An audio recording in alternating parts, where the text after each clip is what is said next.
This will be the first in a series of videos dealing with concepts, problems from basic algebra. Definitely things you should know before you get to your first algebra class or before you take your first math class in college. I will have some other videos, of course, in between these, but we start off with part 1, and here we have simplify this expression. So we have a monomial in parentheses squared. So I want you to pause the video and see if you can work this out. And then I'll go ahead and work it out. So pause it and then I'll be back. Okay, so we have the monomial squared. So this is the same thing as writing this thing twice and multiplying it out. So let me write 3x squared y to the third times, and then the same thing again.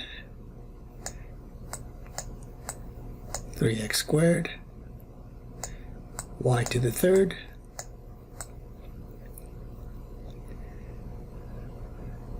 so this all be multiplication. So basically we multiply the coefficients, numerical coefficients. So 3 times 3 is 9.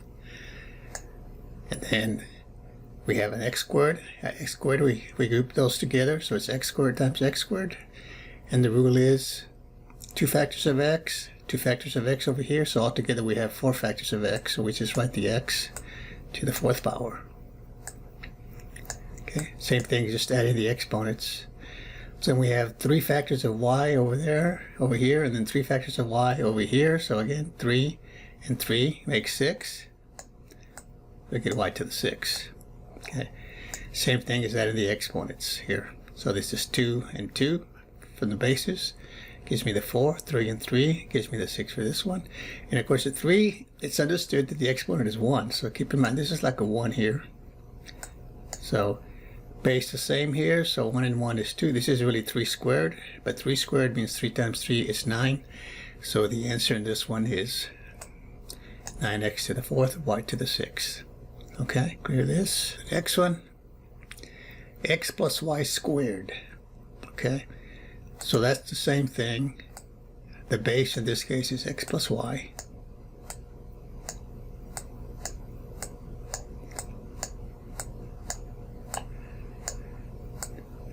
Times x plus y. 2 factors of it, so we can just write it down this way.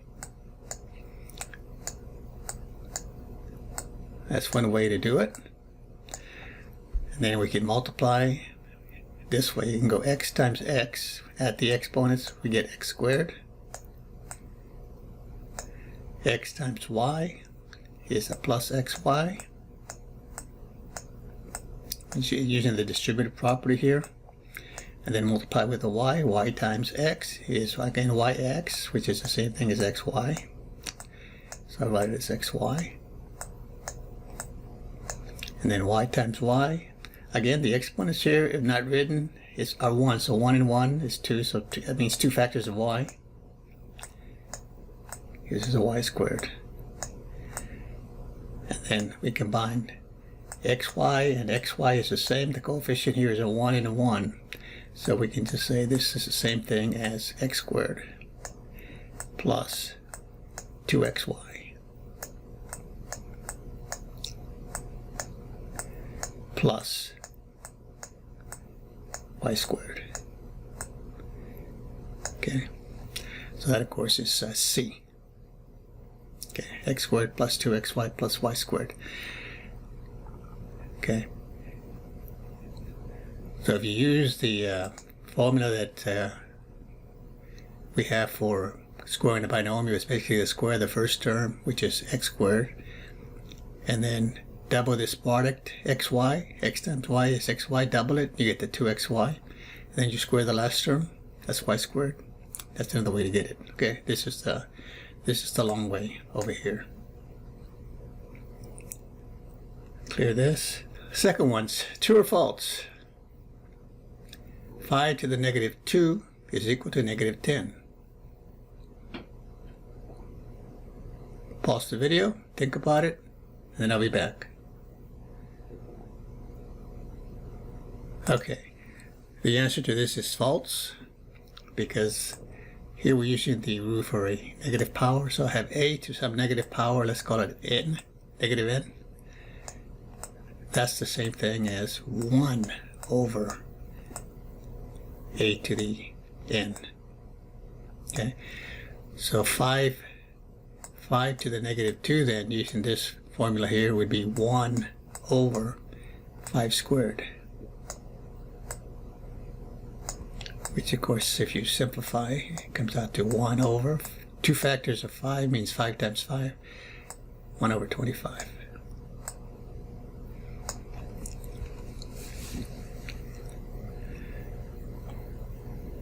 Okay, clear this.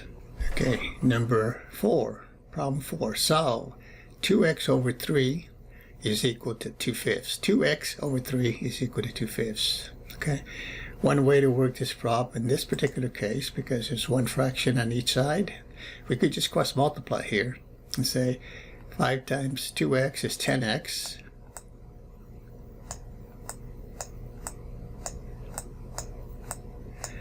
And then 3 times 2 is 6. 10x is equal to 6. Say solve, so we want to find the value of the variable. So let's just divide by 10.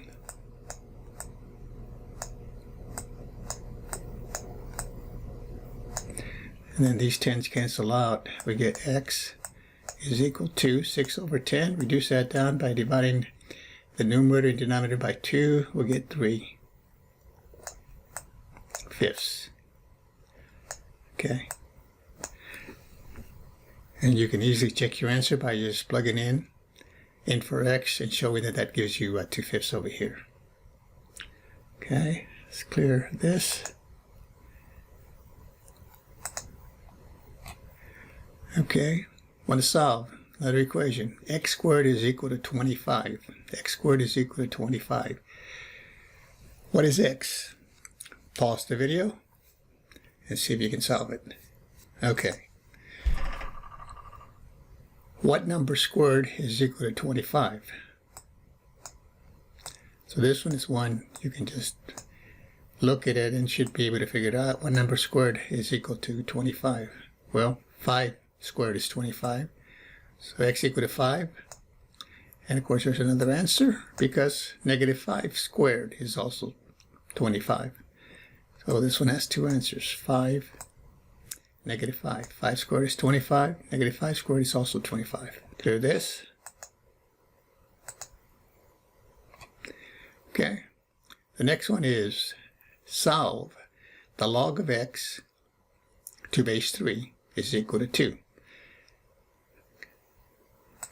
Okay, this particular one maybe you wouldn't have in a basic algebra class, would be in an algebra class, but maybe you know it. Let me just give you the formula for this. If you have the log of some number x to some base, it could be, in this case 3, it could be 10, but if its base b is equal to a logarithm, which is a number, this formula tells you that if you have something like this, it's always going to be whatever's right here, in this case x, should equal to b to the L. Okay, so if you have this formula, what would you say the value of x is? Pause the video and see if you can get it.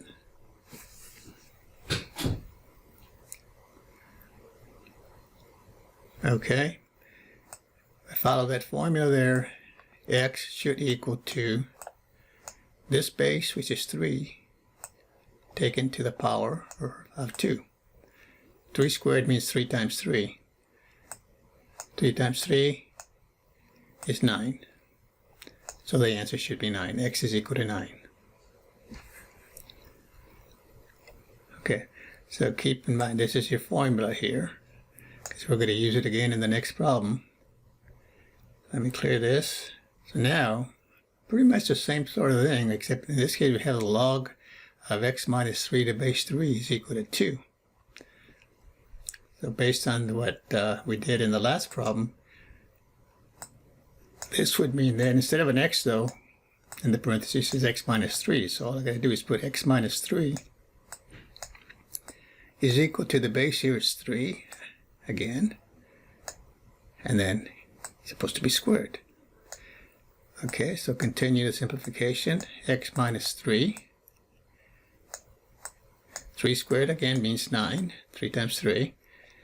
X minus 3 is equal to 9, so I need to isolate the x to solve, so I add 3 to both sides. These cancel out, minus 3 and 3 cancel. X will be 9 and 3 would be 12. That's your answer.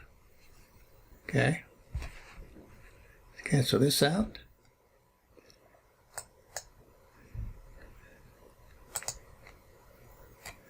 Okay, this one we have solve again, another equation. 8 to the x is equal to 2. So we want to find out what that exponent is so that the left side will equal to the right side. Well, notice if x is 1, 8 to the first power is 8. If x is 2, 8 to the second power means 8 times 8 is 64. If it's negative, say negative 1, 8 to the negative 1, as we saw earlier, is 1 over 8. If x is negative 2, 8 to the negative 2 is 1 over 8 squared, or 1 over 64. So what is x? Pause the video, see if you can figure out the answer. So let's write it this way. 8 is the same thing as 2 to the 3.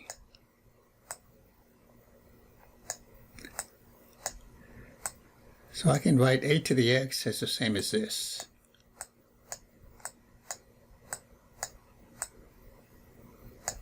Okay, and then if you have a power to a power here we multiply the exponents. So this will be 2. The exponent would be 3x. And then this is a 2 here.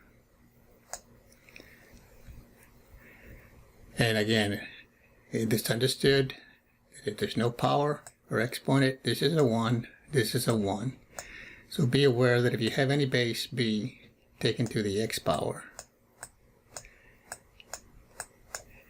any base b, say taken to the y power, if these two expressions are equal, and this base is the same, okay, the only way that could happen is if x is the same thing as y. So over here, I have a base of 2. Base of 2 is the same. The only way that can happen is if the exponents are the same. So that would tell me that 3x has to equal to 1. Divide by 3, and now we get x is equal to 1/3. Okay, so basically what this is saying is 8 to the 1/3 power equals to 2, because this is the same thing as cube root of 8. Okay, cube root of 8. 8, again, is made up of 3 factors of 2, so the cube root of that is 2. So it checks. Okay? So there's your answer. X is equal to 1/3. Let's clear this. Okay, now next one. 7 to the x, similar problem. 7 to the x is equal to 1. 7 to what power will give me 1? Again, you play around with it. 7 to the 1 is 7. 7 to the 2 is 49, because it's 7 times 7. 7 to the negative 1 is 1 over 7. 7 to the negative 2 is 1 over 49. What's the answer here? Pause the video, see if you can find out the solution. Okay, this one is based on the fact that if you have any power b, as long as b is not 0, b to the 0 power is 1. So that would mean 3 to the 0 power is 1. 5 to the 0 power is 1. So the answer here has to be x equal to 0. Clear this? Okay, factor. Here we have a trinomial, x squared plus 7x minus 18. X squared plus 7x minus 18. First thing we do when we're factoring is we see we have a common factor. Okay, I would say every term had an x. We could factor out an x and so forth. But here we don't have that. We don't have that. So we had a trinomial. What we do is we put the two sets of parentheses. And okay, we need to put factors in here, so if we multiply it out, it gives me that expression, that trinomial. So x squared, the only way I can factor that right now would be x and x. And looking for factors of 18, so we could write 2 and 9, 3 and 6. So let's see, we need to get this expression here. So let's put a 9 right here and a 2 right here. So the way we multiply this, one way we say x times x is x squared. 9 times 2 would give me the 18. And then we multiply these two out and these two and add them, and it's supposed to give me the middle term. Okay, so the other thing we need is, okay, what are the signs here that are going to go right here between these terms? Okay, so they could be both negative, they could be both positive, or one could be positive, one could be negative. Okay, so in order to satisfy this, the only way we're going to do that is make this a plus and this a minus, because now x times x is x squared, 9 times minus 2 is a minus 18, x times a minus 2 is a minus 2x, and 9 times x is a 9x, 9x, and a minus 2x is 7x. Okay, so this is our answer. X minus 2 times x plus 9, factoring a trinomial. Answer this. Okay, let's look at this one now. Complete the following here. So we have negative 2 to the second power. Okay, so again, because this is in parentheses, this means two factors of negative 2. So that's the same thing saying negative 2 times negative 2 is equal to, and then you get another rules for signs. A negative times a negative is a positive. Positive times a positive is a positive. When you have a negative and a positive, then the sign is negative. So negative times negative is positive. So this is going to be a positive 4. Okay. Now the second one looks similar. Okay. I hope you remember to pause the video. So pause the video while I do the rest of these. Okay. Now the next one, notice this one's different. It doesn't have parentheses on this. So this 2 only applies, this power of 2 only applies to the 2, doesn't include the negative. So basically it's like this. I mean, in your mind you have to think of this. And say 2 squared, that's a 4, 2 times 2, and then the negative. So this comes out to a negative 4.